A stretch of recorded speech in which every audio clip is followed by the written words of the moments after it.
Now, this is a new story that I only learned the other day, right? And a woman told me, said it happened out near Curragraigue years and years ago. It was a traveller woman told me the other day. She said there were two old brothers out living near Curragraigue, right? And the way they were born with a hump on their back. Now, a lot of people years ago were born with kind of humps, and it wasn't a very nice thing because you'd be always kind of bent over and it'd be sore. And two of them had these humps on their backs anyway. And they were out in the field one day, and they were in a strange part of the village that they didn't really know. So they were just going out to the fields. I think they were after rabbits. And they went into one field, and then they went into the second field, and then she went to another gap and went to a third field. What's wrong, Eppie? Just my ear. Your lip sore. And in the third field wasn't a big white thorn tree out by itself. And a big tree out by itself in the middle of the field. They said to themselves, oh no, that's unusual. So as they were walking around anyway, they were going back to another field, and they could hear this lovely music.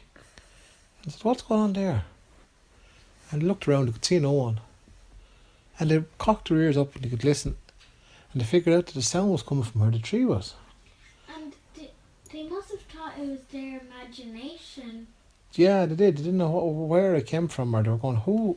I was just thinking, I think that Kathy, it was just a dream. Yeah, well, it wasn't a dream because they were out in the middle of the day. And back then, you see as well, lads, there was no phones or there was no radios or there was no ways to play music. So if you heard music, it had to be someone playing music. Do you know what I mean? Yeah, not like on a phone. Yeah, because they had no phones. So they walked over and they towards the tree. And as they got closer, the two of them looked at each other and they couldn't believe their eyes. There was these little small fellas around the tree playing a fiddle. There was one fella playing a box, another playing a whistle. What about and the uilleann pipe.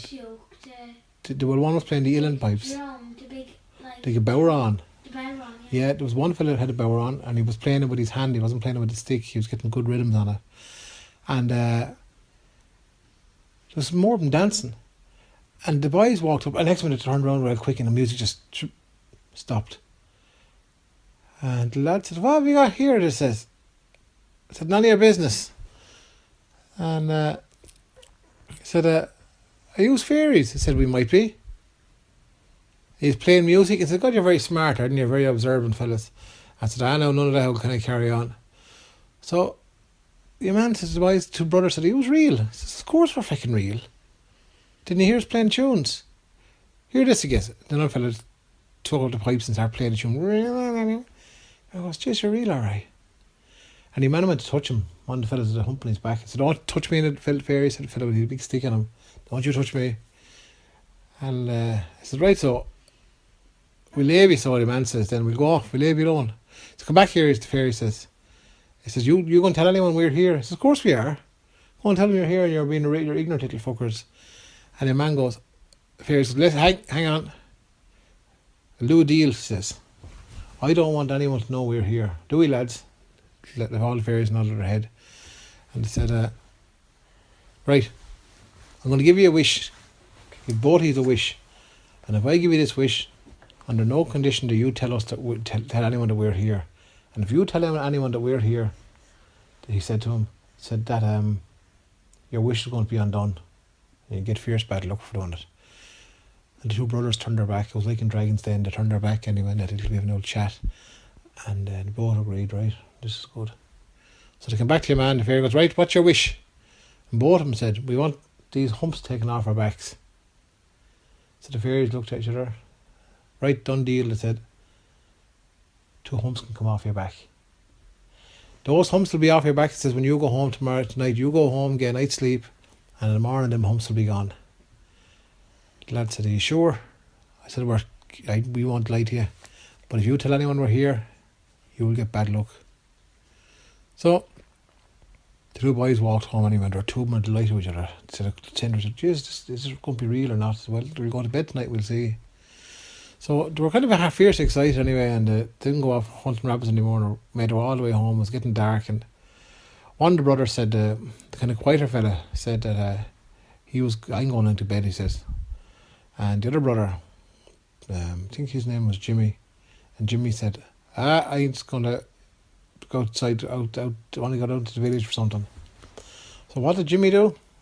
Out to the village, first person he met, do you know where I was? He told me he was up in the back of Clongany, and he said up in the very far fields, in the tree out in the middle of the field, in the middle of the field, when you go ahead, and the fairies there playing music. Everyone he went to, he met on the way to the shop. What did he do?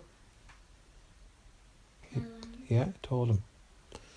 So, all guys, few bits and pieces in the shop, all went home, and the two brothers, the two of them slept in the same bed, right? Because they were two bachelor brothers. So the other fellas, where were you? So I was down in the shop. I said, alright, so into the bed. I said, see you in the morning. Two of them fell asleep. And next morning, anyway, they heard the cock outside crowing. I saw the light in the window, and I said, oh jeez, we better get up. So the other brother, not Jimmy now, the other brother, he gets up and he goes over to pull over the curtains.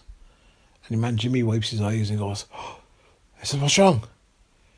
He says, your hump is gone. Be gone? I said, your hump is gone, he says.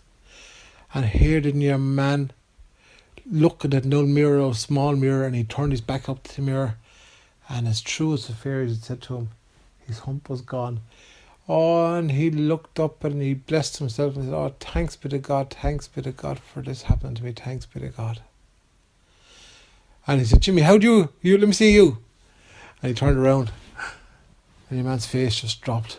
And he said, Jimmy, what's wrong with you? What's wrong? And the man wouldn't say a word. What's wrong? So Jimmy jumped out of bed. He went up to the mirror, and he turned his back, he cocked his back to the mirror, and he looked, and on his back there were two humps. He got his brother's hump, and he still hadn't lost his own, because he told the people in the village where the fairies were, and he never kept his promise. And that's what happened to him, because he never kept his promise. What were the humps there forever? Oh, ever and ever. He never lost it. The other brother had it perfect. He was perfect afterwards. But your man didn't. What would the hump be? Would it be like two massive big spots? Be no big hump like a cushion up your back. Like a camel's hump. Like a football. It was all big lump on your back, yeah. Oh, it would be like a big stone. A really big one. He shouldn't have said anything. He should have kept his mouth shut. I don't really tell secrets. Yeah. Anyway, that's true. Sorry.